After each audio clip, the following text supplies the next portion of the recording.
मौर्य साम्राज्य के बाद अगर कोई साम्राज्य व्यापक स्तर पर अस्तित्व में आया तो वो था गुप्त साम्राज्य। इस साम्राज्य के विस्तार का प्रमुख कारण था इसके योग्य उत्तराधिकारी।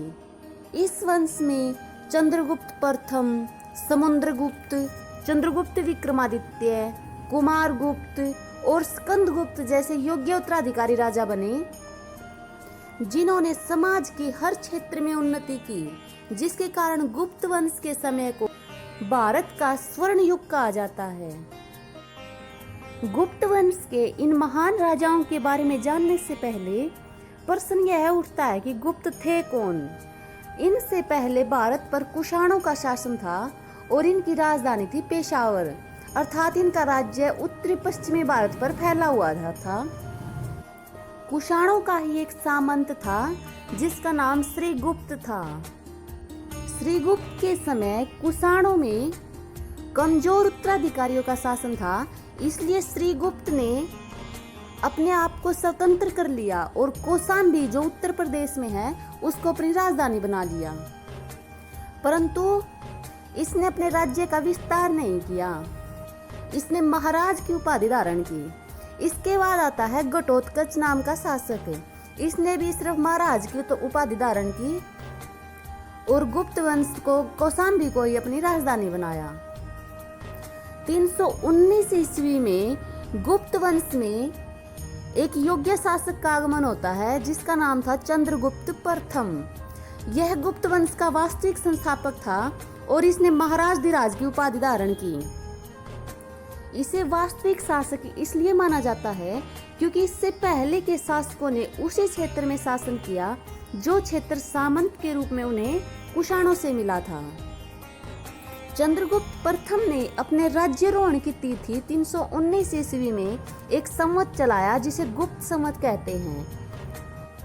साथ ही साथ इसने अपने साम्राज्य का विस्तार किया और उत्तर प्रदेश का अधिकांश भूभाग तथा जो आधुनिक बिहार का हिस्सा है उस पर अधिकार कर लिया और अपनी राजधानी पाटलिपुत्र को बनाया।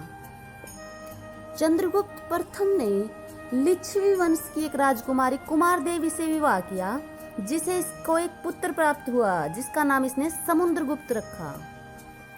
335 ईस्वी में चंद्रगुप्त प्रथम के बाद समुद्रगुप्त शासक बनता है।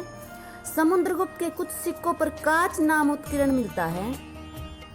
स्मिथ, फ्लिट और एलन जैसे विद्वान काच को समुद्रगुप्त का ही दूसरा नाम मानते हैं, परंतु एक हैरास नामक विद्वान है जो कहता है कि काच समुद्रगुप्त का भाई था। इसने मगध पर 40 वर्ष शासन किया और इस वंश का यह महान शासक था।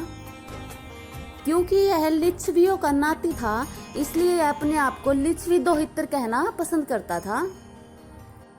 इसकी संगीत में भी बहुत अधिक रुचि थी, जिसके कारण इसने अपने सिक्कों पर वीणा बजाते हुए अपनी आकृति उत्कीर्ण करवाई। इसके सिक्कों से इसके अश्वमेध यज्ञ का भी पता चलता है, जिसमें सिक्के की एक तरफ इसकी पटरानी दत्त देवी क्या करती है और दूसरी तरफ अश्वमेध पराक्रम लिखा हुआ है। इससे पहले गुप्त साम्राज्य केवल उत्तर प्रदेश और बिहार में फैला हुआ था, परंतु इसने अपने साम्राज्य का विस्तार पूरे भारत में किया। इसने उत्तर भारत के 12 राजाओं को हराया, जिनमें अर्जुनायन, मालव, योद्धे, लिच्छवी, आभीर, शिवी, कुणिद ये साम्राज्य शामिल थे। इसके साथ साथ मध्य भारत का नागवंश, आभीर, इक्ष्वाकु इनको भी इसने हरा दिया। नागवंशियों को हराकर इसने सिक्कों पर गरुड़ अंकित करवाकर सिक्के चलाए। उत्तर भारत की विजय इसकी 2 बार में पूर्ण हुई।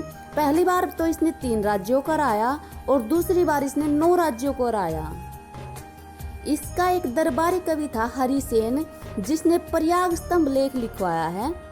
इसमें आर्यावर्त के प्रथम युद्ध का वर्णन 13वीं-14वीं पंक्ति में और दूसरे युद्ध का वर्णन 21वीं पंक्ति में मिलता है। समस्त आर्यावर्त को अपने अधिकार में लेने के बाद इसने अपना रुख दक्षिण की तरफ किया।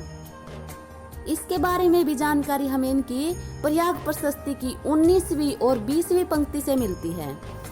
इस युद्ध में इसने 12 राज्यों को पराजित किया और इन राज्यों के प्रति ग्रहण मोक्षानुग्रह की नीति अपनाई, अर्थात विजय के बाद उनके राज्य वापस दे दिया और उनसे टैक्स वसूल किया। वह एक चालाक राजा था। वह बार बार दक्षिण में जा तो नहीं सकता था क्योंकि बीच में पहाड़ी एरिया पड़ता था, इसलिए इसने उनसे टैक्स लिया और उनका राज्य उन्हें वापस दे दिया। इसके विपरीत आर्यावर्त के राज्यों को इसने अपने राज्य में शामिल किया था। तीसरा था इसका आठवीं राज्यों पर विजय। प्रयाग प्रशस्ति की 21वीं पंक्ति में इन राज्यों के बारे में बात होती है। ये उत्तर प्रदेश से लेकर जबलपुर के जिले तक मध्य प्रदेश में है, ये वहां तक वन प्रदेश थे ये। इन राज्यों को इसने अपना सेवक बना लिया। चौथी विजय थी इसकी सीमावर्ती राज्यों की विजय। प्रयाग प्रशस्ति की 22वीं पंक्ति में सीमावर्ती राज्यों का उल्लेख मिलता है।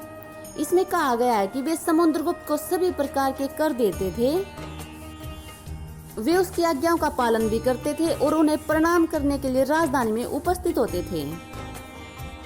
इसके लिए प्रयाग प्रशस्ति में एक वर्ड यूज किया गया है, सर्वकरदान आज्ञाकरण परमागमन।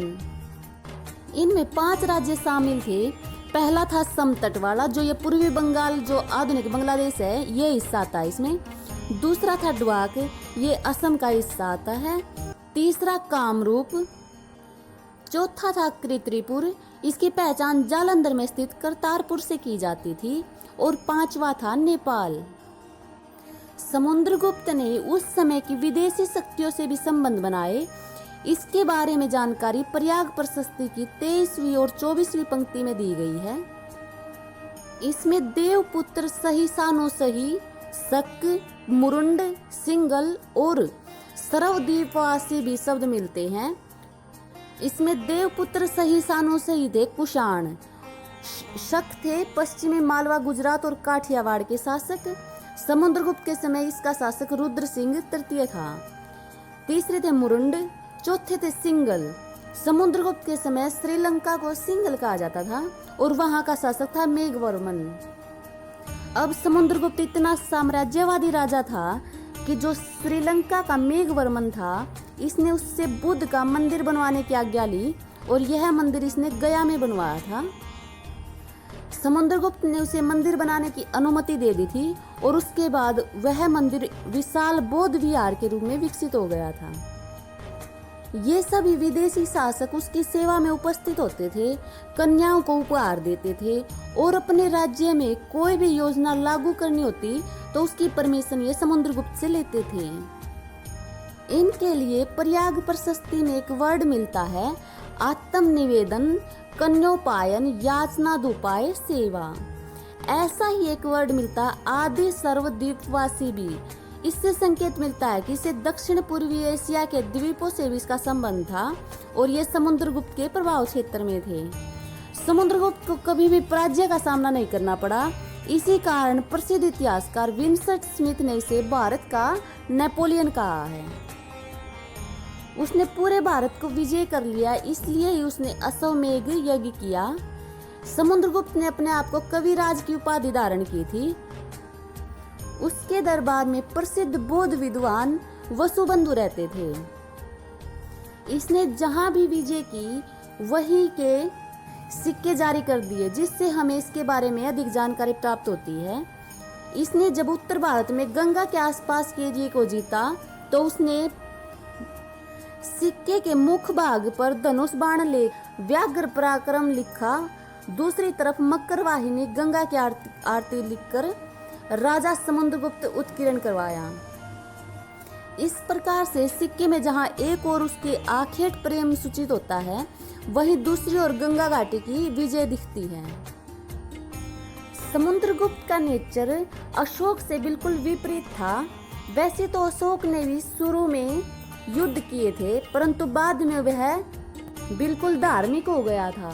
वहीं समुद्रगुप्त एक साम्राज्यवादी शासक था।